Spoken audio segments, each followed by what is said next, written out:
حضرت بایزید بستامی کہتے ہیں کہ میں نے اپنی ماں کے آگے ہاتھ جوڑے، میں نے کہا امی تجھے راضی کروں یا رب کو راضی کروں؟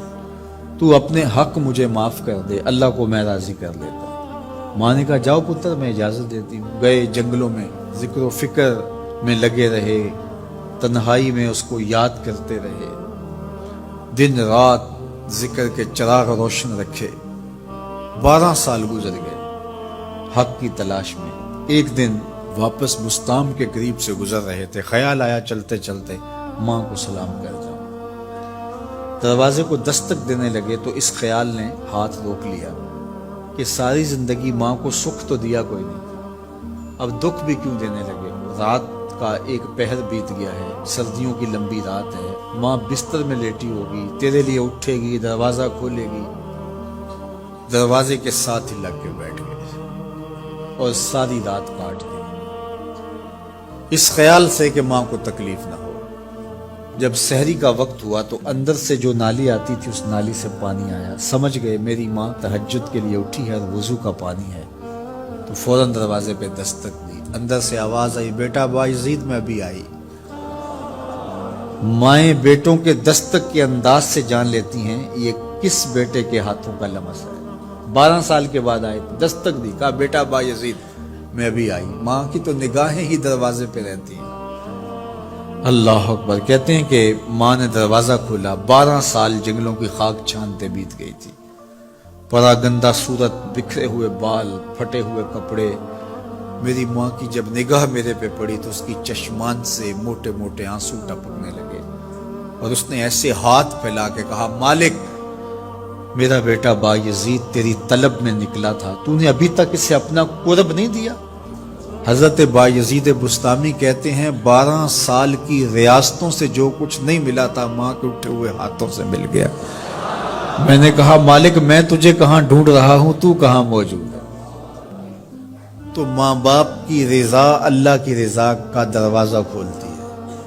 جن لوگوں کے ماں باپ ناراض ہیں اور وہ جا کے پیر صاحب کی خدمت کرتے ہیں اور میاں ماں کے قدم چومو، باپ کی ٹانگیں دباؤ، ان کی خدمت کرو، تمہارے پہلے مرشد وہ ہیں، ان کو راضی کرو، پھر کسی شیخ کامل کی صحبت میں آنا، دیکھو کیسے دل کی بند کھڑکیاں کھلتی ہیں۔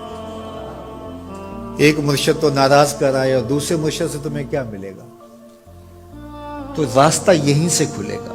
والدین کو کبھی ناراض نہ کرو، والدین کو کبھی دکھ نہ دو، والدین کو کبھی تکلیف نہ پہنچاؤ، اور والدین کو بھی چاہیے کہ اپنی اولاد کو اپنا نافرمان نہ بنائے۔ ایک بزرگ فرماتے ہیں کہ مجھے برابر 30 سال ہو گئے ہیں کہ میں اپنی اولاد کو کوئی حکم ہی نہیں دیا، کوئی حکم نہیں دیا۔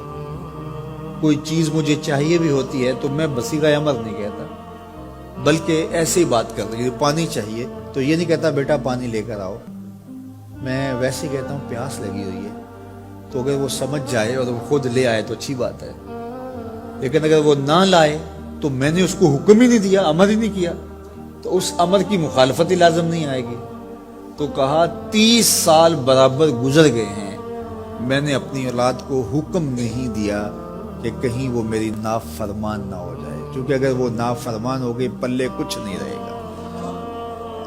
جو اولاد ماں باپ کی نافرمان ہوتی ہے وہ ہوا میں بھی اڑیں، وہ چرخ پہ بھی جھولیں، وہ زمین پہ گرنے والی ہوتی ہیں، کبھی کامیاب نہیں ہو سکتی وہ اولادیں جو ماں باپ کی گستاخ، بے ادب اور نافرمان ہوتی ہیں۔ وہی اولادیں سرخرو، کامیاب اور کامگار اور بامراد ہوتی ہیں جو ماں باپ کی خدمت کرتی ہیں، ماں باپ کی دعائیں لیتی ہیں۔ وہ ایک بچہ ماں باپ کے پاؤں دبا رہا تھا، تو ایک بچہ ایک بر اعظم میں، دوسرا دوسرے بر اعظم میں، تیسرا تیسرے بر اعظم میں بڑے بڑے کاروبار کر رہا تھا۔